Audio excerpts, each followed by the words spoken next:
We are going to spend the rest of this segment talking about human trafficking in Maine, specifically how young people end up getting trafficked. Currently, there are no hard numbers to say how many trafficking victims there are in Maine, but the National Human Trafficking Hotline says last year it received 88 tips or requests from help from people in the state, which led to 41 reported cases of trafficking involving 61 individuals.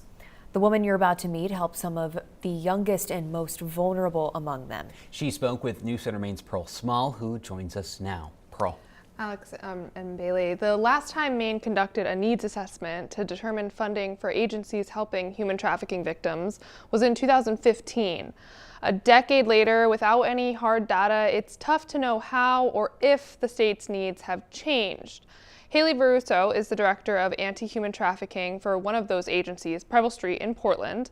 And I sat down with her today to get a sense of the work she does, the people she helps, many of them teenagers, and what modern day factors often lead them to becoming victims of trafficking.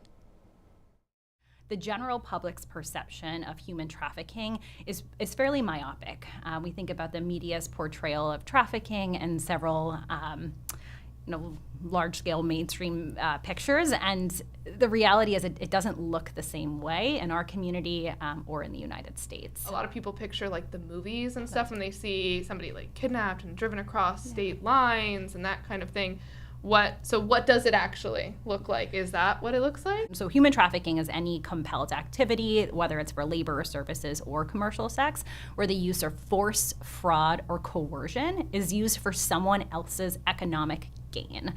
I think housing is a really important example because right now we're in a housing crisis, and when people are going without housing, folks are at really high risk of any type of exploitative condition. And so if we're talking about a 16-year-old who is experiencing homelessness, the sheer act of trading sex for a place to stay under the federal act is a form of human trafficking. That would look different for an adult. But for somebody under 18, if somebody's trading sex for any of their basic needs being met, including money, including shelter, food, substances, they're considered to be a victim of human trafficking. You were saying that a lot of it happens through like people that the victim already knows. Yeah. How has like modern technology influenced that as well? Do people reach out through social media? Is that a common way? Targeting sounds much more violent than it actually looks, right? Targeting could mean somebody sharing messages about how worthy or beautiful someone is, but it's all about building connection in that moment, and that increases a young person's comfort with this kind of parasocial relationship online.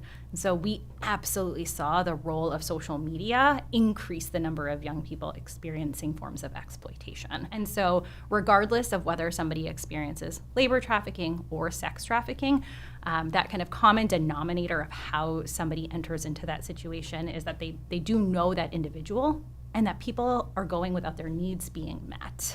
What's your kind of outlook now? Have you seen progress, at least directly through your work? And this is such a difficult climate to answer those questions in. Right now, we are seeing at the federal level attacks on people that are increasing their risk of trafficking, of violence, and of harm.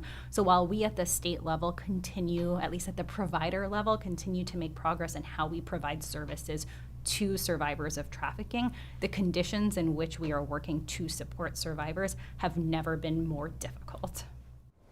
And you can see my full interview with Hailey Virusso on our streaming app, News Center Maine Plus.